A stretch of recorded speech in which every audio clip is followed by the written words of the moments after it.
Alléluia. Bien-aimés, reprenez place, c'est un honneur, un privilège pour moi de présenter le prophète Joël Francis Tatou en quelques mots, parce qu'il y aurait tellement à écrire sur ce que le Seigneur opère, sur ce qu'il a opéré, sur ce qu'il opère aujourd'hui au travers le monde. Il est prophète et autorité apostolique des églises portes des cieux. En soi déjà, le nom des églises est une source d'inspiration, de révélation et de puissance. Alléluia, un canal entre le ciel et la terre. Amen. Gloire à Dieu. Alléluia, pasteur principal de ces églises à Kinshasa, à Paris, et ça ne cesse aussi de se développer. Nous rendons gloire à Dieu pour ce temps de rendez-vous aussi avec l'Europe, parce que l'Europe a besoin d'un réveil, d'une visitation puissante du Saint-Esprit. Amen. Et nous croyons que c'est l'heure où les portails s'ouvrent, où les autels sont dressés, où la gloire se manifeste comme jamais dans notre pays, dans la francophonie et sur tout le continent. Il est aussi le président de la mission apostolique et prophétique pour le réveil. En quelques mots, c'est un amoureux de l'onction du Saint-Esprit. C'est un amoureux du Saint-Esprit. Demande à ton voisin, aimes-tu le Saint-Esprit? Tu vas tomber amoureux de lui. Tu vas tomber amoureux du Saint-Esprit. Amen. Est-ce qu'on peut offrir une acclamation au serviteur de l'Éternel? Alléluia. Amen. Alléluia. Je vous entends pas bien. Je ne vous entends pas bien.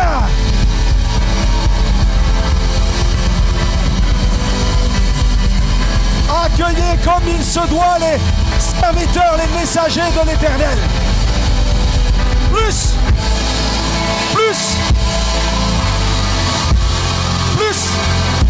Célébrez Jésus. Adorez le roi des rois. Et à son nom soit la gloire. Amen. Amen. Et Amen. Gloire à Dieu.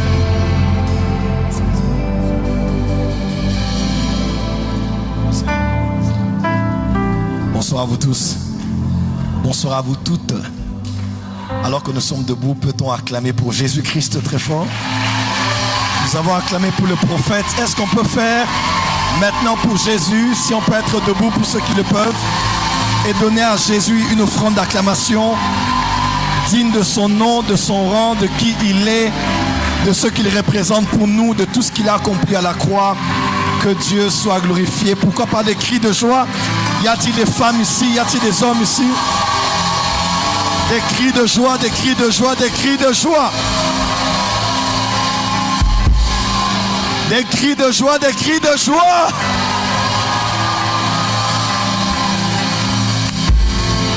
Alors nous avons un petit rituel à la porte des cieux. Partout où je vais, de toutes les manières, je l'apporte. Puisque nous sommes là pour glorifier Jésus-Christ. Et dans le livre d'Apocalypse, il est écrit que le témoignage de Jésus-Christ, c'est ça l'esprit de la prophétie. Là où le prophétique est le vrai et manifeste, un prophète peut être honoré, une grâce peut l'être aussi, mais un seul est glorifié, il s'appelle Jésus-Christ. Alors vous allez juste lever votre main droite avec moi, dites dans les cieux, sur la terre, sous la terre, dans la mer, dans ma famille, dans ma maison, dans mon pays et dans ma nation, dans mon esprit, dans mon âme, dans mon corps, dans mon sang, dans mes gènes et dans mon ADN, devant Dieu, devant les hommes, devant les esprits. Ce soir, je déclare que Jésus-Christ, le Fils de Dieu, est Seigneur. Je le crois dans mon cœur, je le confesse de ma bouche. Il en était ainsi, il en est ainsi. Ce soir, il en est ainsi. Ici, il en est ainsi. En cette fin d'année, il en est ainsi. Et il en sera ainsi pour des siècles et des siècles. Nous t'acclamons, Seigneur Jésus.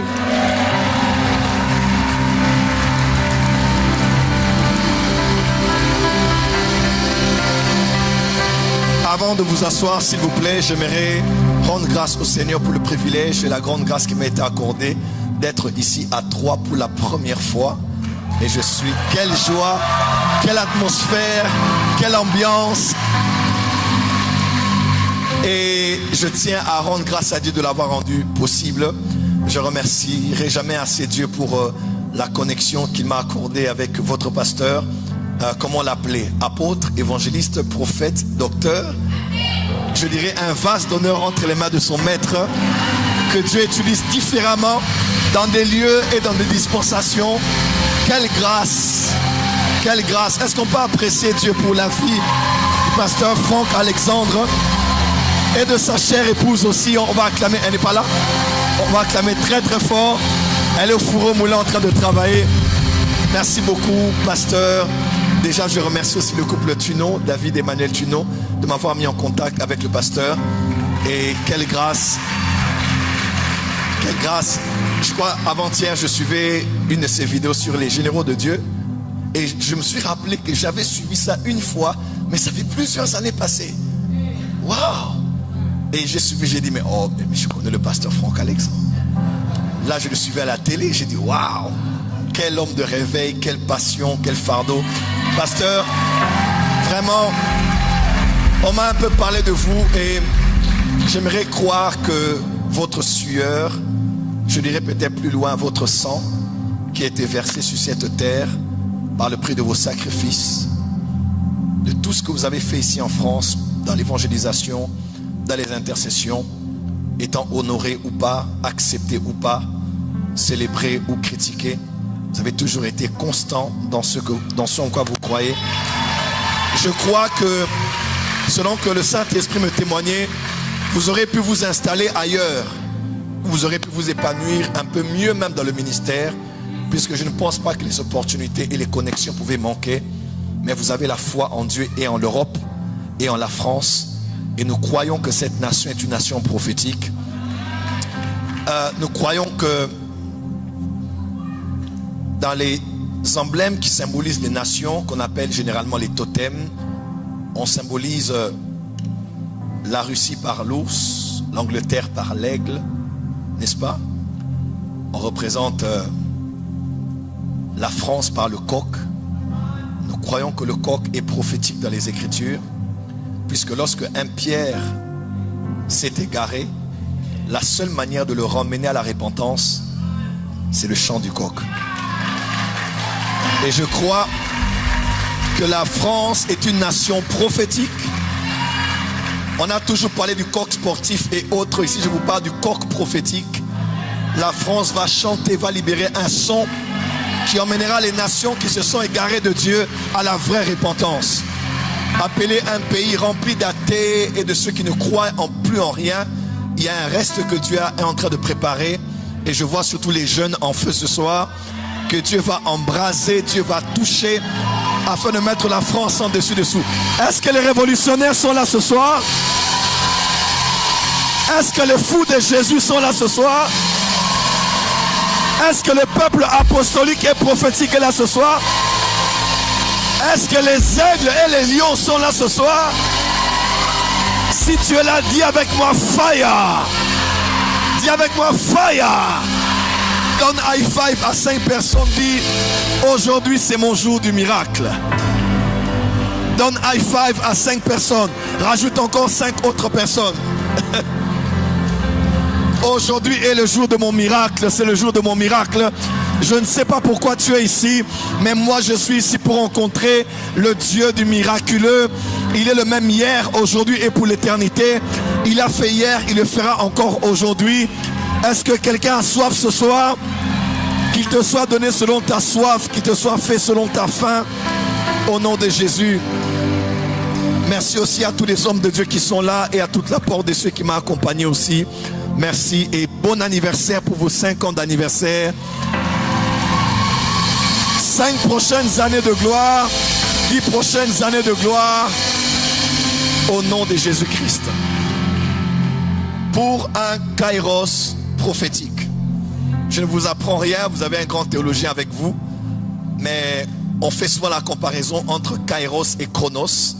Le chronos, c'est le temps des hommes. Le temps chronique, chronogramme, chronomètre, n'est-ce pas? Chronos, le temps linéaire.